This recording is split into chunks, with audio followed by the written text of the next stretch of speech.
About 700,000 Americans suffer a stroke each year. That's one stroke every 45 seconds. A stroke is a brain attack that occurs when there's interruption in the cerebral blood supply, resulting in the death of cells and some brain damage.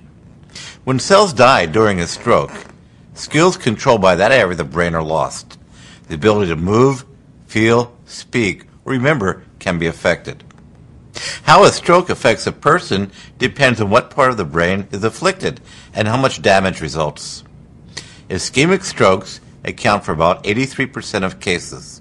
They occur when clots form within the arteries that supply blood to the head.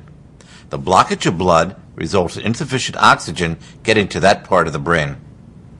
Ischemic strokes can be divided into two subtypes, embolic and thrombotic. An embolic stroke occurs when a blood clot forms elsewhere in the body and a portion of the clot breaks off, traveling to the blood vessels of the brain. The clot continues its journey until it reaches vessels too small to let it pass. At this point, the clot gets lodged, blocking the blood vessel and causing an embolic stroke. Say the words Richard Nixon and embolic stroke is not what comes to mind. We're more likely to think of Vietnam and Watergate.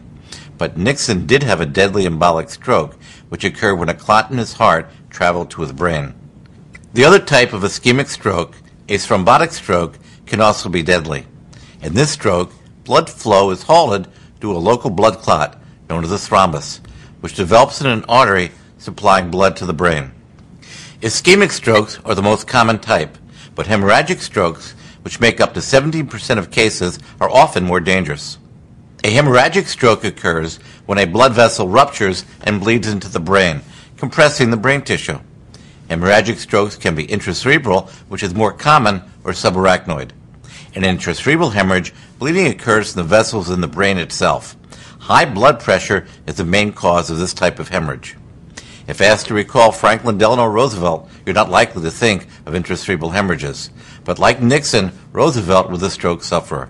In fact, a brain hemorrhage led to his death in 1945.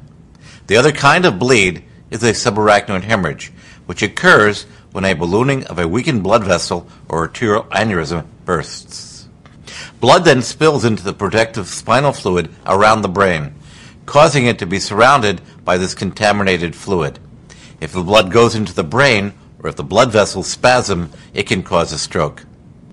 A stroke is a brain attack. No matter what type of stroke a patient has, it is important to seek medical assistance immediately, as lifetime disability or death can result.